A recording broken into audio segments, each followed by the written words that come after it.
Assalamualaikum warahmatullahi wabarakatuh. Halo teman-teman, perkenalkan nama saya Nurdia Salamiah, NIM 2015026 dari kelas Bimbingan Konseling Pendidikan Islam 3B. Baiklah, di sini saya akan menceritakan kisah Nabi Adam alaihi salam. Kisah Nabi Adam menceritakan terciptanya manusia pertama yang kelak akan menghuni bumi. Setelah Allah Subhanahu wa Ta'ala menciptakan bumi, langit, dan malaikat, Allah berkehendak untuk menciptakan makhluk lain yang nantinya akan dipercaya menghuni, mengisi, serta memelihara bumi, tempat tinggalnya. Saat Allah mengabari para malaikat akan kehendaknya untuk menciptakan manusia, mereka khawatir makhluk tersebut nantinya akan membangkang terhadap ketentuannya dan melakukan kerusakan di bumi. Berkatalah para malaikat kepada Allah, "Mengapa engkau hendak menjadikan khalifah di bumi itu orang yang akan membuat kerusakan padanya dan menumpahkan darah? Padahal kami senantiasa bertasbih dengan memuji engkau dan mensucikan engkau." Quran Surah Al-Baqarah ayat 30. Allah kemudian berfirman untuk menghilangkan keraguan para malaikatnya. "Sesungguhnya aku mengetahui apa yang tidak kamu ketahui." Quran Surah Al-Baqarah ayat 30. Lalu diciptakanlah Adam oleh Allah dari segumpal darah.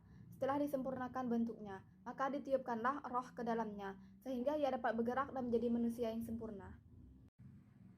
Nabi Adam alaihissalam adalah manusia pertama yang diciptakan oleh Allah.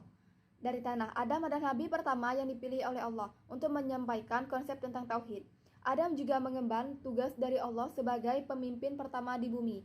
Ayat-ayat Al-Quran menyebutkan bahwa Adam merupakan manusia pertama yang diciptakan oleh Allah. Wujud Nabi Adam diciptakan sempurna serta lengkap, tapi Nabi Adam memiliki tinggi tubuh yang berbeda dengan manusia saat ini. Tinggi badannya mencapai 60 hasta atau sekitaran 18 meter. Sangat tinggi dibandingkan kondisi tubuh pada manusia pada umumnya. Jadi bisa menjelaskan juga kenapa Ka'bah sangat tinggi dan besar.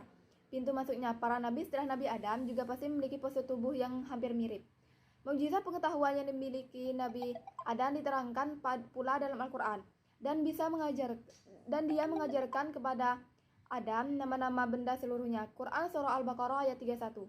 Dalam Al-Quran juga diceritakan tentang penciptaan Nabi Adam dan Siti Hawa, tentang bagaimana sampai mereka diturunkan ke bumi dan memiliki anak-anak. Kisah Nabi Adam mengandung banyak pelajaran berharga, terutama tentang nilai ketaatan kepada Yang Maha Kuasa, mulai dari kisah Nabi Adam dan Siti Hawa di langit, hingga kisah mereka di bumi beserta anak-anaknya. Nilai ketaatan seorang hamba pada Sang Pencipta banyak terkandung di dalam ceritanya. Setelah Nabi Adam diciptakan, Allah memberi perintah pada malaikat dan iblis untuk bersujud kepadanya. Walaupun para malaikat diciptakan dari cahaya, mereka taat pada perintah Allah. Para malaikat kemudian bersujud kepada Nabi Adam. Lain halnya dengan iblis, merasa derajatnya lebih tinggi dari Adam dan menolak untuk bersujud.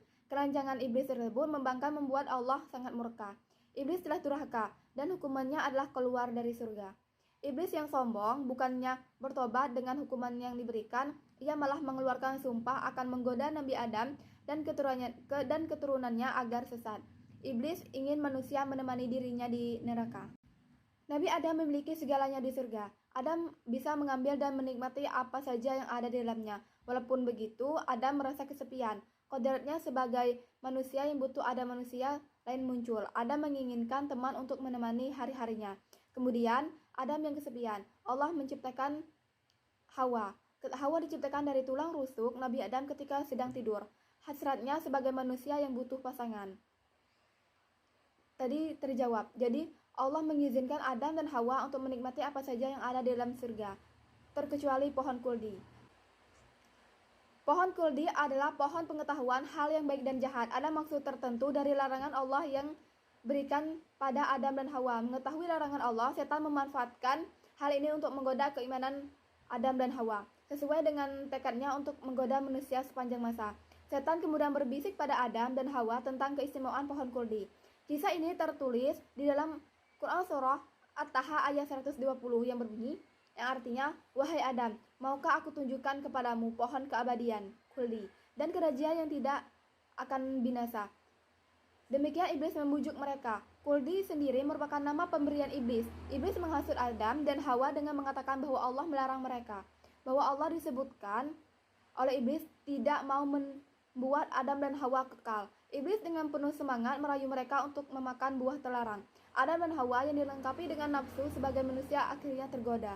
Rayuan iblis berhasil menggoyahkan keimanan mereka dan jadi tidak taat pada Allah. Ketika Adam dan Hawa memakan buah kuldi, sesuatu yang memalukan terjadi. Nabi Adam dan Hawa menyadari kalau tubuh mereka jadi telanjang. Selain itu, Adam juga merasakan sakit perut yang hebat. Adam baru merasakan rasa ingin buang hajat dan ia kebingungan. Surga adalah tempat suci. Apa sepantasnya mengotorinya? Demikian yang ada dalam pikiran Adam. Allah kemudian menyindirnya atas keinginan tersebut, sekaligus juga menyindir tentang ketidaktaatannya. Karena melanggar perintah itu, Allah Subhanahu wa Ta'ala lalu memerintahkan Adam dan Hawa untuk turun ke bumi. Adam dan Hawa diturunkan di tempat yang berbeda. Selama 40 tahun mereka saling mencari dan bertemu di padang Arafah atau Jabal Rahmah, bukit yang penuh kasih sayang. Saat turun di bumi, Adam meratapi kesalahannya. Adam dan Hawa memohon ampun kepada Allah Subhanahu wa Ta'ala dengan bertobat. Bumi yang berbeda dibandingkan surga membuat Adam dan Hawa belajar banyak dari berbagai tantangan dan kesulitan. Mulai dari bercocok tanam, beternak, dan melindungi tubuh dari berbagai cuaca. Adam dan Hawa juga membangun keluarga di bumi dengan melahirkan hingga 40 anak. Banyak riwayat yang menyebutkan anak-anak Nabi Adam dan Hawa dilahirkan secara kembar. Sebagai khalifah di bumi, Adam juga diangkat sebagai nabi dan rasul juga yang bertugas berdakwah di bumi. Adam menyampaikan dakwah kepada istri dan anak-anaknya mengenai ajaran keimanan kepada Allah Subhanahu wa Ta'ala. Nabi Adam juga menghadapi persoalan antara anaknya, yaitu Qabil yang membunuh Habil. Adam sangat murka terhadap Qabil. Allah lalu mengaruniai Nabi Adam dengan anak laki-laki yang tidak memiliki saudara kembar, yang diberi nama Syed. Syed merupakan anak yang cerdas dan berakhlak mulia dan berakhlak baik. Keturunan Syed kelak melahirkan Idris. Nabi Adam lalu jatuh sakit saat berusia 960 tahun dan berwasiat kepada Syed untuk meneruskan dakwah. Malaikat lalu mencabut nyawa Adam, memandikannya, mengkafani, menyalatkan dan menguburkannya. Dari kisah Nabi Adam alaihissalam ini terdapat sejumlah hikmah yang bisa diambil sebagai manusia. Sudah selesainya kita memahami bahwa iblis adalah musuh yang akan terus menggoda hingga membuat manusia itu sesat. Tugas manusia adalah melawan godaan setan dan beribadah kepada Allah Subhanahu wa Ta'ala. Allah yang selalu menerima tobat setiap hambanya yang bersungguh-sungguh. Baiklah, hanya itu yang dapat saya ceritakan dari kisah Nabi Adam alaihissalam.